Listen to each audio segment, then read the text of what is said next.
Hey everybody, welcome back to my channel. Today's look is a pretty bold look. Green and red lips, huh? The eyeshadow that I'm using from M.A.C, it's been staring at me forever and I've been wanting to use it for a while, so I finally took the opportunity to do it today. It's a pretty intense green. It's like a grassy green color and I love this color. I think it's beautiful. And I paired it with red lips. The green and the red is going really nice together in contrast, although I know most people just probably wear nude lips anyway. I explained that in the end of the video about just assuming that most people wear nude lips no matter what. And so I just take it as an opportunity to do the kind of lip that I want to do with the eyes. Assuming that the majority of the people watching videos mostly just watch them for the eyeshadow part of the tutorial and nothing else. So, sorry if you guys are expecting me to also pair it with a wearable lip as well. But that being said, go ahead and choose the lip that you want to with this eye makeup. You know, because again, I just like crazy looks. And yes, again, I would totally wear this outside. Anywho, so I'll come in so you guys can see it again. It's a very intense green, but it's a really nice green. I like it a lot. And I just paired it with like an orangey brown, you know, just kind of, because I didn't want to use the color by itself. I think it would look bad, but there's not really too many colors that could go well with this green, so you really want to be careful. So anywho, without further ado, I hope you guys enjoy the tutorial. The primers I'm using today are Urban Decay Primer Potion and M.A.C Pencil and Milk. And I'm starting off with this color from M.A.C. It is 461 DS. I'm going to use this as my buffer color. So I'm taking a fluffy blending brush and I'm just going to apply that above my crease.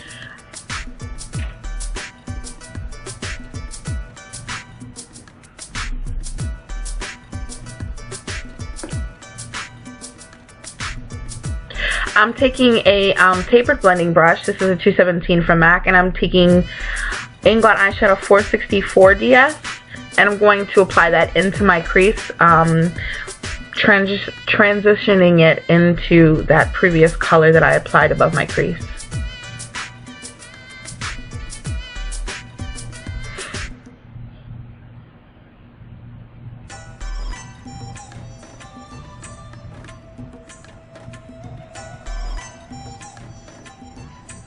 Going back with that blending brush to just meld those colors together as well as possible. Now taking that intensely green color, it's a very beautiful color from M.A.C, and it's 58 AMC. I'm going to take a flat shader brush and I'm just going to pack that on my lid. Now this color in and of itself is just a very intense color and very pigmented, but I really want it to just be the star of the show, so I'm just going to pack it on like nobody's business.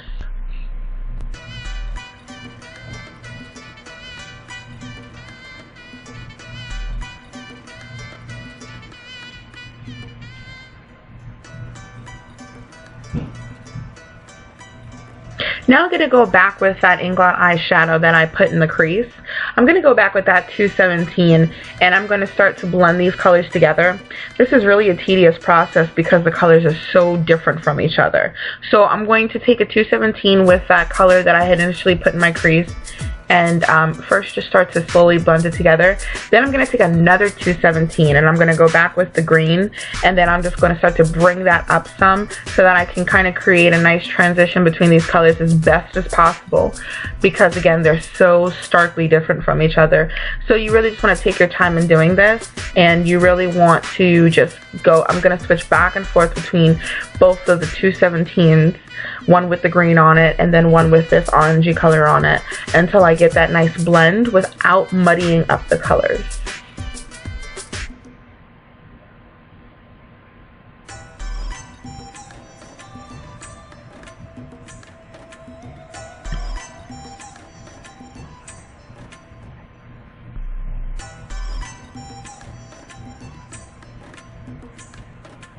Now I'm going to take my highlight color, and that's Brulee from M.A.C.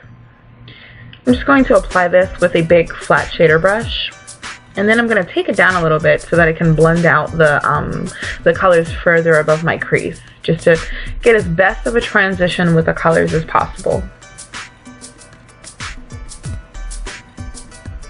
Now I'm working on the lower lash line.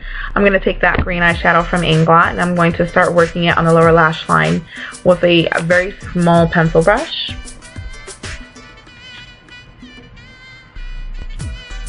And then I'm going to take a different color. It's a completely different color from any of the colors that I've been using actually. But I'm going to be taking 607 Pearl. It's actually a very coppery color, but I chose to use this one as opposed to the orangey one because I just wanted a little bit more of a darker shimmery tone on the bottom. But what I'm actually doing was a little unorthodox, is I'm just melding all the colors together on the lower lash line as opposed to having each color separated and then just blended together at their meeting point. So I'm just kind of just melding them all together.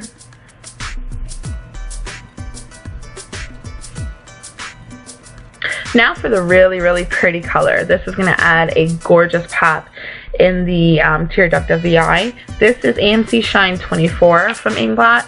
This is a really beautiful color. I have a pigment very similar to this from Inglot, but the pigment is a bit different, a little bit more of a mintier green, but this is just a very beautiful color.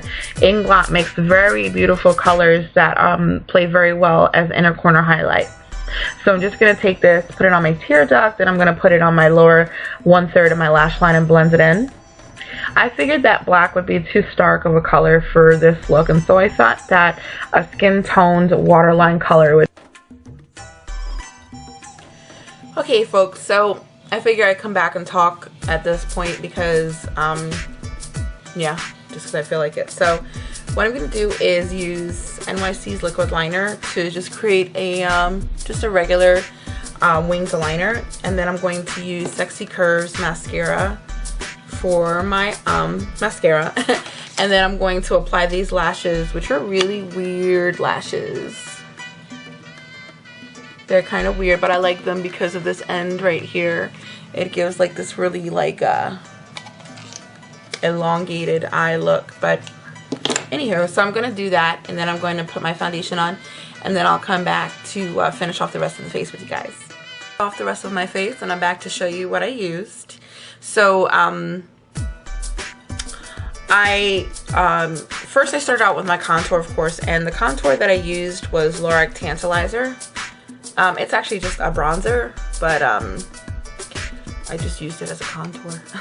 I used a darker foundation today, just to get like that kind of like tanned look, and also since I wanted to go for such bold eyes and bold lips, the contrast of it against the paler skin probably would have looked a little weird.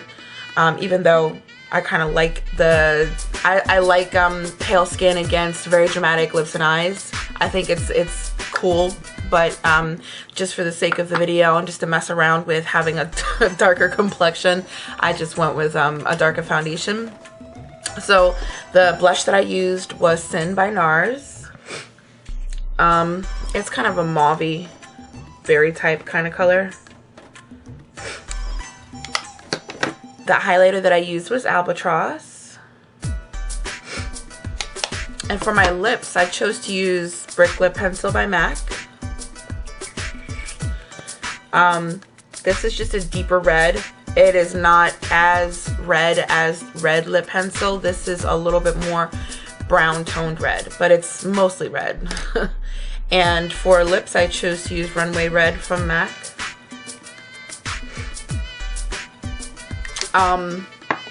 I chose to use that because I wanted a glossy finish, and this is a satin. So as opposed to, because the only other red lipstick I have besides a CoverGirl lipstick is Ruby Woo, and that's like matte, so I didn't want to do that. So I hope that you guys enjoyed this look. I really wanted a chance to use this green color because it's been staring at me in my Inglot palette, and I couldn't figure out a way to use it that was wearable. But I didn't, the only way that it would have made it wearable that I thought initially was just to use it by itself, but I didn't want to, I don't like doing single colored looks.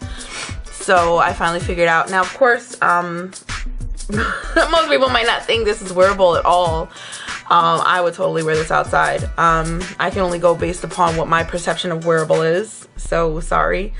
Of course, you don't have to do the lips. Now, I know I do a lot of dramatic looks, like lips and eyes dramatic at the same time, but I just assume, because I see it all the time, everybody does nude lips or pinky nude or some kind of nude lips. Most people just prefer to do that no matter what their eye makeup is, no matter what. And so I take that as an opportunity to do bold lips with the looks that I like to do, knowing or just assuming that most of you guys are going to just, you know, do nude lips with whatever eye look I do. I think most people watch tutorials mostly for the eyes and what kind of, you know, creations that people make with eyeshadow. I never really thought that people would mostly watch tutorials for also like the whole entire look altogether, including lips, cheeks, and all that stuff.